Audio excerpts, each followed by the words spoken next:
to the Construction Big Breakfast, where we give you a hearty serving of insider tips and business strategies to help fuel your day so you can thrive in the construction industry. Now, here's your Hi everyone, thanks for tuning in. I'm your host, Ben Pritchard, and welcome to another episode of the Construction Big Breakfast. Today is the second podcast between ourselves and Finboot, giving all our listeners and viewers a bit of an intro into blockchain, construction, and what it all means and what we're hoping to do. And I'm really pleased to say that today joining me is our special guest from Finboot, Juan. So welcome to the podcast, Juan. Can you give our listeners a little introduction to yourself, please? Sure, Ben. Thank you. Thank you for having me. My name is Juan. I'm the CEO and co-founder at Finboot. Again, we're a technology company that is looking to accelerate the adoption of digital solutions, particularly blockchain-powered solutions in industrial ecosystems. Personal kind of two-liner on me. I'm an engineer and I've got a PhD in physics. So all of my experience has always been around how to build technology-enabled products and transition them into high-growth markets. There we go. So thanks for that. And obviously, the most important question of the podcast, although a question Nish got away with. Brendan actually forgot to ask Nish, so maybe we'll ask Nish later and see if we can edit it in. But Juan, what did you have for breakfast today? Yeah, so my plan was I need to have like the fanciest breakfast ever. I need to make the top 5.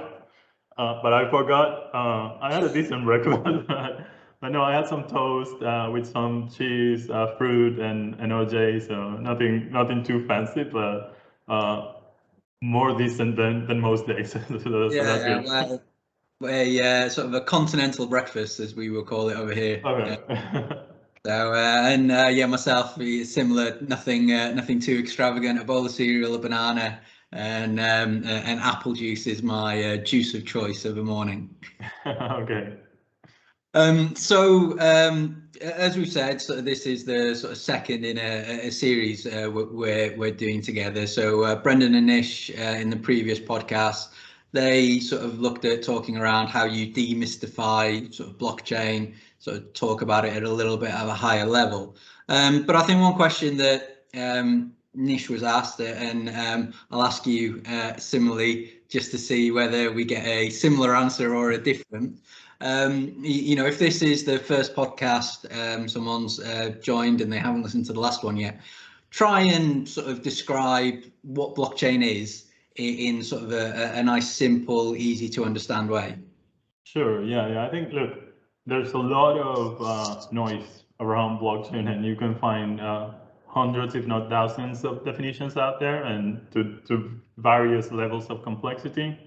The way I often kind of like to describe it, and particularly because of the way we implement that technology, is blockchain is an ecosystem that allows us to share data in a trusted way across multiple stakeholders. This could be individuals, it could be organizations, but generally what we're trying to do is just find a way in which data can flow between us across value chains, across individuals and organizations, in a way where you can say, okay, yes, I know that the way this information has been verified, certified, and registered, and the way that record has been kept in time is in such manner that I can essentially will trust this information and then act upon it. Now, I've been sort of reading up, paying attention, sort of trying to see how blockchain could enter the construction industry for 4 or 5 years ago, I think was my first real experience. I did some work with BRE in Constructing Excellence, doing a little sort of research paper. And I've always felt that for a long time, it's been an answer looking for a question. And like you say, the noise, you say blockchain to someone either looks blank at you or goes, oh, you mean Bitcoin? So it's It's, I think, it's struggled to find its place in recent years. And of all the things that I've seen, what really stood out as different for me with Finboot is this idea that it's middleware and the sort of the flexibility and accessibility of it. What was it? Was that the key drive for you in sort of developing something different, or how did that come about? Yeah, no, in a way, I mean, it truly was. So I guess that impression that people are getting of, oh, the blockchain is just kind of looking for an answer, right, or looking for a problem. I suppose the reason for that impression is because it truly is like kind of like a high impact emerging technology that can actually be implemented in a number of different ways and solve a number of different challenges that enterprises have today. Now that brings in a lot of complexity, right? And it ties it in with already the sort of inherent complexity that the technology itself has, which is not kind of easy to understand or to interact with. So at the end, all of that complexity is what perhaps diffuses a little bit the value behind blockchain. And that was precisely why our approach was, look, you need to find a way in which you remove all of that complexity, and we start focusing in business cases and in business value. So what can an enterprise in a specific sector, in a specific unit within their organization, what value can they get out of this technology? At the end, you've got there a tool. It's all up to you how you're going to implement it, right? So building that middleware layer, as we call it, right? It was just a way to say, look, forget about the complexities, right? You do not need to become a blockchain expert, and you don't need to understand the details and the ins and outs of those ledger technologies in a minute detail. Let our product handle that, right? Let this middle layer handle that, and we'll transform what is essentially a very complex technology into an enterprise software solution, something that can very easily be implemented, adopted, and scaled in ecosystems that, such as the construction industry, are traditionally not the most digitized ones, right? So we need to find ways in which, again, we can deliver that technology to those end users without expecting them to know and understand every single detail of the technology. That's essentially what this product Marco that we've created does. Yeah, and I think it's you know, it removes a number of barriers to entry, doesn't it? That you don't require to fully understand the ledger technology, the ins and outs of Ethereum or whatever you use. You know, middleware has the flexibility to sit on any of those traditional platforms and work better with you, which I think, you know, makes it so much easier for people to pick it up and engage with in the first place. Absolutely, and that's part of that complexity, right? That reality that when we talk about blockchain, it's not just one thing. There are many different ways in which this technology can be deployed, and that's when you run into, okay, you've got Ethereum, you've got Hyperledger Fabric, you've got Quorum, you've got Cardano, you've got many others, and then that just adds to the question, okay, what do I need to use, or if I start building my solution in one of them, what happens if that stops getting traction or support, and then have I lost all my investment in this technology, right? And again, through this middleware approach, what we're trying to say to our customers and basically to the stakeholders out there is, look, the choice for ledger technology should be a null point, right? What you need to focus is on business value, use case and business value. Now, the way we develop and the way our product has been designed is, it kind of looks, we oftentimes use the analogy, it's like one of those universal plug sockets. So if you need to plug it into an Ethereum network, again, Marco takes care of pulling out those two connectors and make it fit there. If you need to take the same business solution and now plug it into a Hyperledger Fabric ecosystem, again, we just change the output of that adapter, and you're using the same middle layer. It's all about de-risking the investment in technology, right? And making sure you're future-proofing your investment. You're a video player that plays VHS and Betamax. Exactly. We said that. I mean, back then you had to make a choice, right? And for better or worse, VHS kind of won that battle. But I think what's going to happen with blockchain is that there's just not going to be a clear winner like there was with VHS and Betamax, right? There's just going to be multiple ecosystems, multiple ledger technologies, whether that is per industry, per geography, per sort of compliance or regulatory. You're just going to have to adapt, and particularly global enterprises, and more every enterprise is becoming, in a way, a global organization, will then have to find ways in which they can operate in all of these different ecosystems.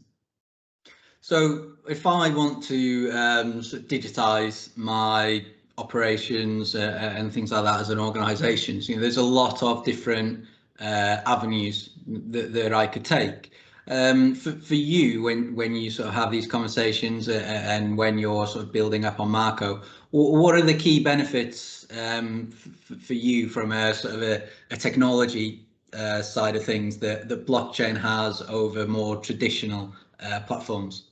Yeah, I guess, and that's kind of like a key question, and one that we often run into it, because generally I think we can all accept sort of the benefits of digitalization in general, right? That's no longer a question. That will bring operational efficiencies, and it will help us improve our margins. So there's value on going digital. Now, in many ways, and a very fair question is, okay, in my choice to go digital, I can either go to a sort of standard centralized technology, or I can move one step further and deploy or get connected to a blockchain ecosystem, right? Why would I take that second step? And again, I go back to my concept of future proofing, right?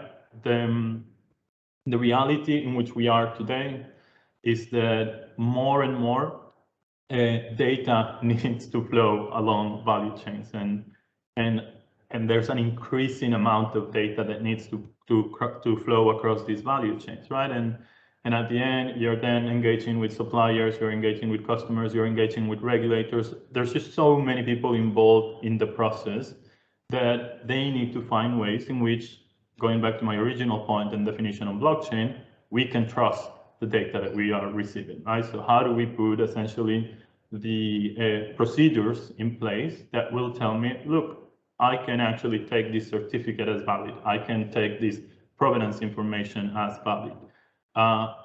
That, again, it's a very complex thing to achieve, right? And it's not that it's not being done today, it is, but to an increasing human effort as more and more data is coming in, right? So what blockchain is trying to do is say, look, let's just set the rules of the game in a way. So we'll agree on how data will be shared, how it will be verified and accepted.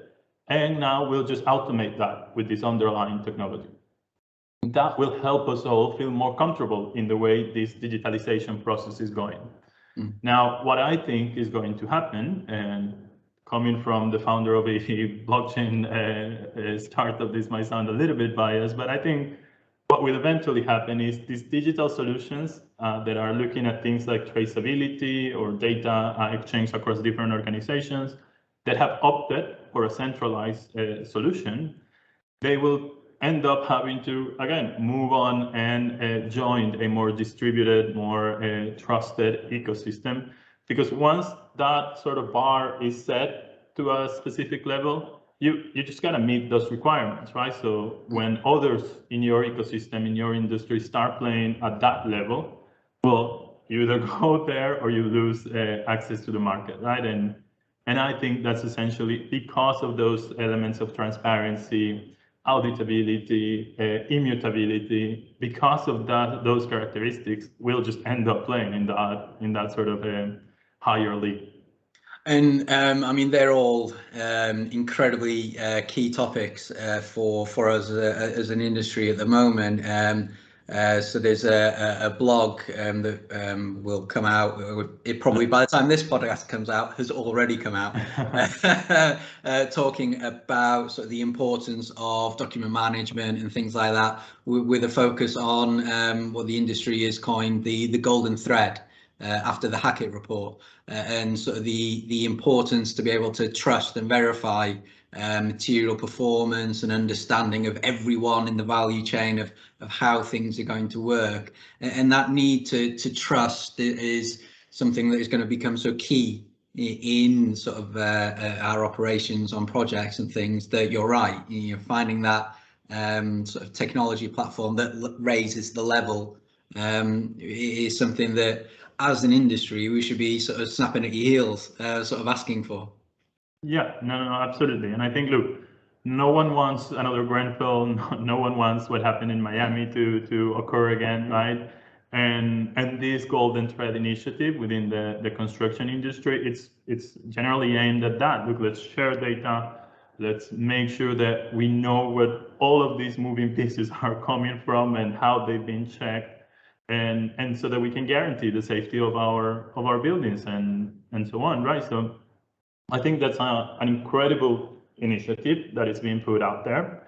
But the consequence of it is that we need to gather and share more data across different organizations, right? So there's already a lot of data being shared, and a lot of it is manual processes. A lot of it might be paperwork or emails or phone calls. And now you're saying, no, look, here's this new mountain of information that you now need to share as well, and you now need to collect, and you now need to verify.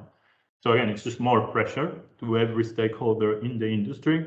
So eventually we'll just kind of need to go out there and say, look, what technological solution is out there that can help me meet this new level of compliance, this new level of basically transparency in the industry. Yeah, and the problem that we face as an industry is that we have, like you say, lots of data, almost too much data, and then it's all, what do I do with all this data? How do I sort of put some context around that to create knowledge and insight that we can actually sort of use and act upon? Whereas when you have that immutability and that verification that the blockchain technology and the decentralized sort of approach gives you, you don't have to spend time constantly sort of turning the same handle round and round, and you can feel confident and trust what is being told to you. You don't have to verify everything 3 times. So it could potentially save the industry so much time, as well as improve sort of quality of output as well. Yeah, no, absolutely. I mean, again, operational efficiency, right? So if we will continue to operate in the construction industry the same way we've been doing things until now, and you now have, as I said, this new mountain of data to share, to gather and to share and to verify, and you keep doing it the same old way, you'll end up out of the game in a way, right? Because it would just be too much work, right? So we need to just kind of rely and adopt these new emerging digital solutions that are there essentially just to ease our work, right? Ease our day-to-day. Now, again, there will be a process for adoption. There will be a process to understanding, okay, how do I structure this data? How do I combine it in the right way? How do I set those standards for verification so that then we can truly automate that on blockchain, and everyone can just look at that information and say, look, it's been verified, it's correct, it's correct, and I can just move on with my process, right? But all of that is what needs to basically start happening now, right? So we can truly get to that level of transparency that I think everyone in that ecosystem is looking for.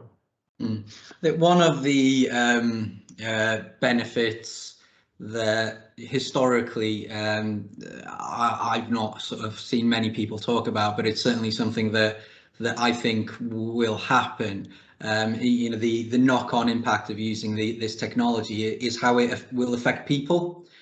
So one of the buzzwords of all buzzwords in construction is collaborative working. Any and every industry report, Egan, Latham, Farmer, all of them for decades has talked about the importance of, if we're going to do it better as an industry, we have to work collaboratively together. Yeah. But one thing that they probably don't focus on enough, and we as an industry haven't focused on enough, is how we can trust each other enough to do that collaborative working. And when you're not squabbling about the little things and you're focusing on the big things, I think that ability to trust and verify what is in front of you will inherently allow you to work in a more collaborative nature. Is that something that you've sort of seen with some of your other customers and other industries? Yeah, no, absolutely. And I think it is a reality, right? And most industries are moving towards more collaboration. But then there are other challenges, right? As you want to work more collaboratively, you want to make sure that you can provide access to the technology to every stakeholder, right? So it's not just large organizations.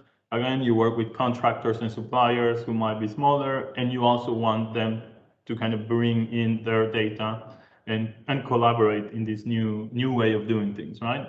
And that's another element that we try to focus on, right? That's another one of those barriers that we try to knock down, which is you can access our technology from any connected device, right? So one of the challenges or the concerns that people have is like, oh, great, this is blockchain. I understand the principle of it. I understand the value, but it's like, how do I bring this to a construction site?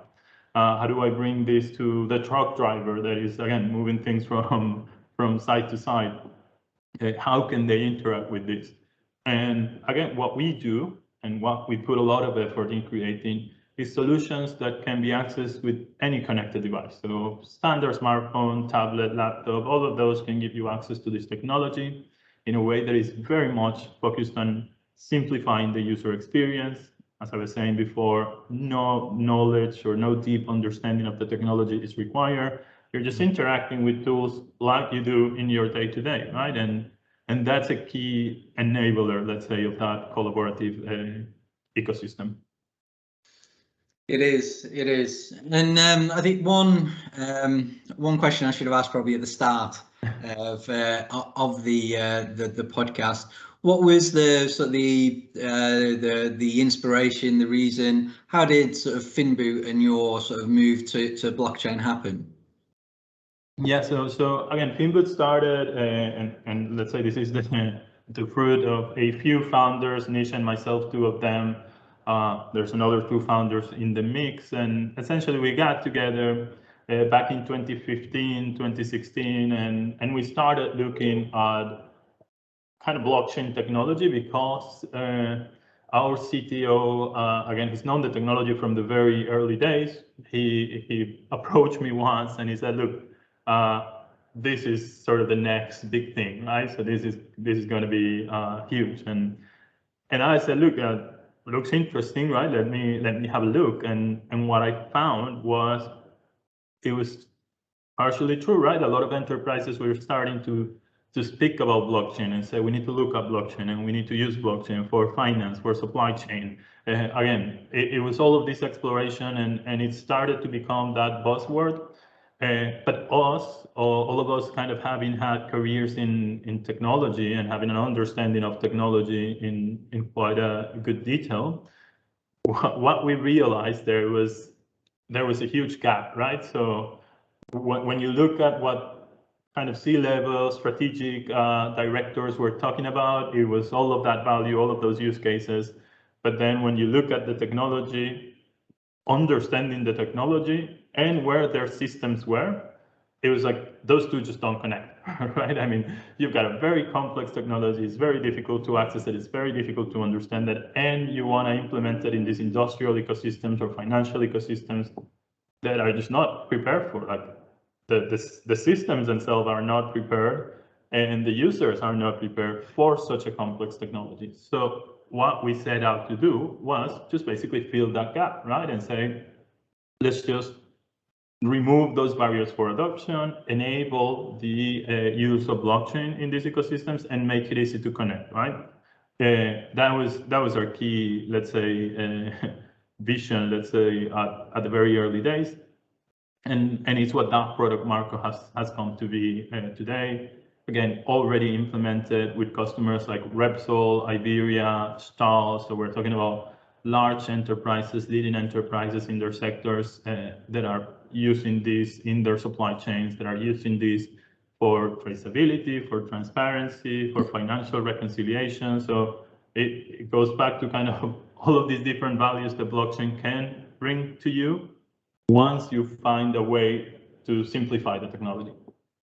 Yeah, and I'm sort of really excited about these podcasts and sort of an upcoming webinar that we're doing. It's just the start of our journey of working together. We're looking at a platform that we've called BuildBlocks that we hope to be able to sort of develop and roll out for the industry. That I think we're really excited at Invennt, and I'm sure you guys are as well, about the potential impact it could have on construction, about how we can sort of simplify and streamline so many things for the industry. And one thing I think that technology is often poor at is having the flexibility that everyone can access it from the start, which I think is actually what the flexibility of Marco and the idea behind BuildBlocks means. It doesn't matter if you're a $1 billion firm or a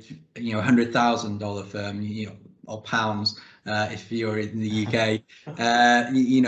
We want it to be accessible and give value for all, because if we as Invennt, if our sort of vision of sort of creating value through construction is to happen, then we need to create things that create value for all, not just for the few. And that's something we're sort of really excited about hopefully developing with you guys. Yeah, no, and as are we. I mean, look, what we've seen is there's a lot of value already being gained and an advantage, sort of competitive edge that our customers are gaining in other industries using these sort of traceability and transparency solutions in their supply chains. And our thought was just, look, we want to bring this to other industries, right? We know it works, it's out there, people are using it. Where else can we let's say expand it to? And that's again with this partnership with Invennt came from. And I do think that as we move forward with BuildBlocks and as we start to validate and bring in some of the initial stakeholders into that, we'll see that same value that we've already seen in the chemical industry, in the mining industry, in the oil and energy industry. We're just going to see it replicated here, right? And we're significantly excited, of course, about that opportunity. Good. Amazingly, that's half an hour sort of done. So we best wrap up. Thank you, Juan, for joining me today. It's been a sort of a great conversation. Hopefully our listeners and viewers agree, and they've sort of learned something, or at least interested enough to listen to our other podcasts, and more importantly to join us in our webinar, which I think will be on the 22nd of September, but I'm sure that the link will be sort of down there in the YouTube bio once it's ready. So as always, thank you to everyone who's tuned in, who's listened. If you don't already, please do subscribe, and make sure to leave us 5-star reviews, 4 and under not acceptable, 5 only, please. Juan, thank you very much for joining us today, and I look forward to carrying on with this partnership and carrying on the conversation over the coming months. Great. No, thank you, Ben and Invennt for having us, and thanks everyone for watching. Want to learn more about how Invennt can help your business maximize its bottom line? Head on over to www.invennt.com and get in touch with our team today. Thanks for joining us this week on the Construction Big Breakfast. Make sure to visit our website, www.invennt.com, where you can subscribe to the Construction Big Breakfast on all platforms so you'll never miss a show. While you're at it, if you found value in the show, we'd appreciate a positive rating. Or if you'd simply share it with a friend, that would help us out too. Be sure to tune in for our next episode.